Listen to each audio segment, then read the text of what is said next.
In time news T V کے ناظرین کو اہم اور تازہ ترین خبر سے آگاہ کرتے چلیں۔ خواجہ سراؤں کو ہر محکمے میں خصوصی پروٹوکول ملے گا۔ وفاقی کابینہ کی منظوری کے بعد وزارت انسانی حقوق نے نوٹیفیکیشن جاری کر دیا۔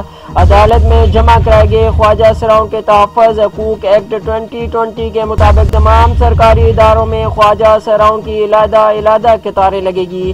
حج و عمرہ کے لیے خواجہ سراؤں کو سہولیات فراہم کی جائیں گی۔ بے یار و مددگار خواجہ سراؤں کو علیحدہ دارالامان میں رکھا جائے گا۔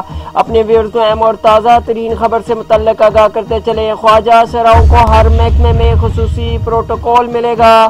وفاقی کابینہ کی منظوری کے بعد وزارت انسانی حقوق نے نوٹیفیکیشن جاری کر دیا۔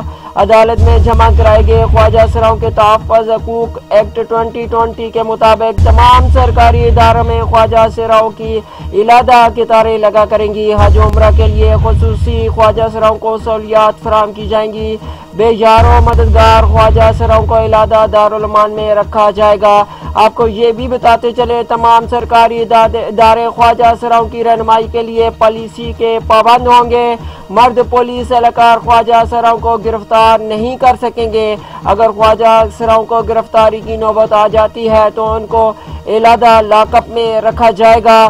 خواجہ سراؤں کے لیے تعلیم کے مفت مواقع بھی بنائے جائیں گے اور ملازمت کے لیے پالیسی بھی بنائی جائے گی۔ اپنے ویورز کو اہم اور تازہ ترین خبر کے متعلق آگاہ کرتے چلے۔ خواجہ سراؤں کو ہر محکمے میں خصوصی پروٹوکول ملے گا۔ وفاقی کابینہ کی منظوری کے بعد وزارت انسانی حقوق نے نوٹیفیکیشن جاری کر دیا ہے۔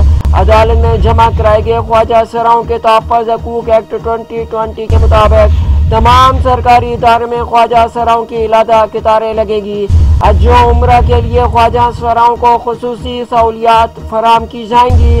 بے یار و مددگار خواجہ سراؤں کو علیحدہ دارالامان میں رکھا جائے گا۔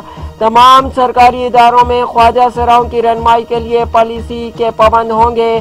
مرد پولیس اہلکار خواجہ سراؤں کو گرفتار نہیں کر سکیں گے۔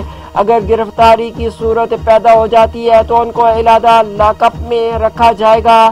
خواجہ سراؤں کے لیے تعلیم کے مفت مواقع اور ملازمت کی پالیسی بھی بنائی جائے گی۔